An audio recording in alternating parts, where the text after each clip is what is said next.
साहेब, बागेश्वर धाम यांनी असं एक वक्तव्य केलंय की 4 मुलं आपण जन्माला घालावेत, त्यातला एक जो आहे तो संघासाठी आपण समर्पित करावा. या वक्तव्याकडे आपण कसं बघताय? बघा, शेवटी जे काही साधू संत असतात ते त्यांची मतं मांडत असतात आणि मला असं वाटतं की त्याला नीट कॉन्टेक्स्टमध्ये घेतलं पाहिजे.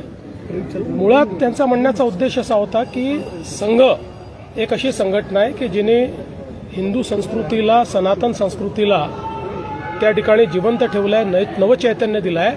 त्यामुळे आपल्या घरचा एक मुलगा हा त्या संघामध्ये असावा. त्यांनी आणखी एक अशा प्रकारचं विधान केलेलं आहे बागेश्वर धाम यांनी की शिवाजी महाराजांनी रामदास स्वामींची भेट घेतली, ती पगडी काढून ठेवली, अशा प्रकारचं विधान केलं. त्यामुळे टीका होती. इतिहासामध्ये अशा प्रकारचा कुठलाच दाखला आपल्याला पाहायला मिळत नाही. मुळात आपल्याला माहिती आहे की जे काही महापुरुष असतात त्या महापुरुषांबद्दल अनेक लोककथा तयार होतात. वेगवेगळ्या राज्यांमध्ये वेगवेगळ्या प्रकारच्या लोककथा असतात.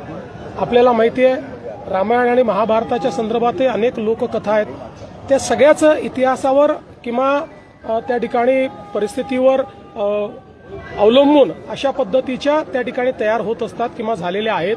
म्हणून मला असं वाटतं की मी याच्यावर एवढंच म्हणेन, जो इतिहास आपण शिकलेलो आहे तशा इतिहासामध्ये किंवा आपल्या इथे जे काही ग्रंथ उपलब्ध आहेत त्याच्यामध्ये अशा प्रकारचा कुठलाही दाखला नाही.